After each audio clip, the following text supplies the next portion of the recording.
Hi guys, Nick Miller here today from Mark Supply Company. Today I'm for you a John Deere 4020 farm tractor. I bought this tractor last December of 2018. I used it here last year, 2019, pulling hay wagon and stuff. I did pull rake with it for a little while. When I bought this tractor, it come from a local farm about 14 miles down the road here.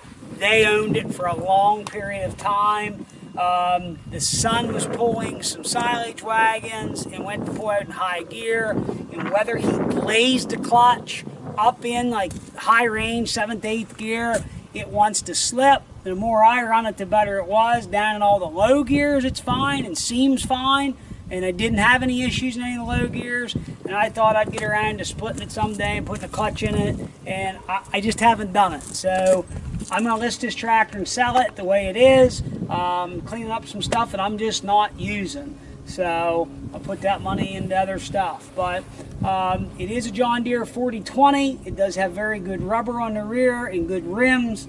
We'll start you back here and kind of just take you around it. 3-point hitch, everything is there. Drawbar is there. 540 shaft is in it. Up here is 1000 shaft to change it out. 2 sets of remote, or 1 set of remotes, I should say. I do not have the top link for it. Serial number on the tractor, I guess they used that as a model on the front. T213R, and then 206749R is the serial number. Rubber on the back is Firestones, 18.4 R34s. It does have the big heavy cast centers that are adjustable. The rubber is all good. You can see he did get into something right here and did cut a couple of the cleats. There again, I'm being honest. 6-cylinder John Deere motor. Does have a block heater, and I will tell you the truth. Today is January the 10th. Last night we had 14 degrees here. It's bitter cold. Now it is warming up today. This morning it was 21 or 22. I started this tractor at about 9:30 this morning. It was sitting right there, hooked to a hay wagon, and which you'll see in some of our other pictures and videos, it's been sitting there in that background probably since September and has not been touched. Hit the key and it fired up just like you just shut it off. It starts excellent in the winter time. This sheet metal here is all good. Up front here in the hood, you can see it was run into and had been fixed at some time in its life. There's no weight bracket on the front. Front rubber is probably 30 to 40%. Side sheet metal here was good. They had put a new battery box cover on it themselves right before I had bought it. Both tires match. They had done some work here on the injection line stuff, on the returns, and this pressure line's brand new. I'm going to take you up on the tractor here real quick. Both battery box covers had been replaced. Seat's still good. Here at the armrest, it's got some wear. Showed 5,819 hours. Tach's not working. Matter of fact, whenever you turn the switch on there, the gauges aren't jumping up. The idiot lights do work. Fenders aren't hateful. There is some little rust spots on them. I'm just being honest. I'm going to turn the camera back over to Spencer. I'm going to start the tractor running around to show you what it does, and you make your own decision, but I'm just being honest and telling you the truth. Here we go.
producer got that in the video, and I come up around there in high gear, you could hear it slip. But everything else is fine. Again, I pulled a hay wagon with it, and I did run a rake with it this year, making hay, both first and second cutting. Everything works. It is what it is. I just want everybody to know that. That's why I took the time to go through all the gears. I'm not a perfect John Deere shift guy there. I don't have a ton of time on this tractor, but everything does work. The brakes work. The fender lights work. This is not something I put through the shop and serviced. The way it come off the farm, we didn't even wash this tractor. Didn't scrub anything, didn't want to do anything, mainly because I just want somebody to see just the way it come to me. And again, about 14 miles over the hill here in Todd, Pennsylvania, that's whose tractor it was, a local farm, and he updated to some newer stuff, and I bought this in a Ford 3930 off of it. So, if you have any questions, want to combine, see it yourself in person, I have nothing to hide, and I'm going to price this tractor extremely, in my opinion, reasonable. Please understand it needs a clutch. We did look at that. The rod, come over on this side real quick. The adjustment take-up was here. Looked online. Actually, I had our John Deere dealer send it to us. We did try adjusting it, but it is completely out. So it's going to need a clutch. So if you got any questions, 814-658-3066. Check out our website, www.marksupplyco.com. We tried to take a bunch of pictures, and I hope everybody understands that and understands really what it is. So, but motor is extremely strong. Transmission goes through all its gears good. If you're looking for a good working tractor, it's going to need a clutch, being honest, telling you the truth. So, any questions, 814-658-3066. Thank you very much for checking out Mark Supply Company. And as always, have a great day.